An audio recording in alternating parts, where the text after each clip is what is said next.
এই ঢাকা 5 আসন থেকে এবার আপনি কোন দলকে চাচ্ছেন বা পছন্দের কোনো প্রার্থী আছে কিনা? বিএনপি চাচ্ছি। বিএনপি কেন চান? আমরা বিএনপি আগে থেকে পূর্ব থেকে আমরা বিএনপি ভালোবাসি। ভাইয়ের কোনো পছন্দের দল আছে কিনা? হ্যাঁ আছে। কোন দল? আমার দল হইলো জামাত। জামাতকে কেন চান? জামাত নতুন একটা দল আইছে, দেশের পরিস্থিতি আগে তো দুইটা আসছিল, আমরা দেখছি, দেখি ওনারা কি করে, জামাত এনসিপি কি করে, এটার জন্য চাই। আপনার নির্বাচন নিয়ে ভাবনা কি? আমার নির্বাচন নিয়ে ভাবনা হয়েছে যে আমার দেশে ভালো একটা কিছু আসুক, ভালো দল আসুক, যেহেতু আমরা কারো করে চাঁদ দানা দিতে হয়, দুর্নীতির শিকার না হইতে হয়।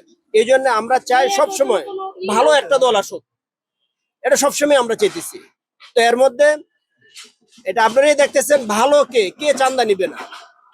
নির্বাচনী প্রচারণায় এই এলাকায় কোন দল এগিয়ে আছে বলে মনে করছেন? তাদের বেশি দেখা যাচ্ছে। এখনো আমরা প্রচারণা বেশি একটা দেখতে পারতেছি না।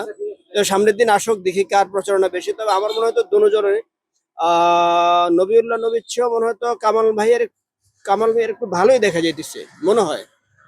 আর এখনো তো পুরোপুরি শুরু হয় না, শুরু হইলে তখন আবার বুঝে যাবো কি অবস্থা।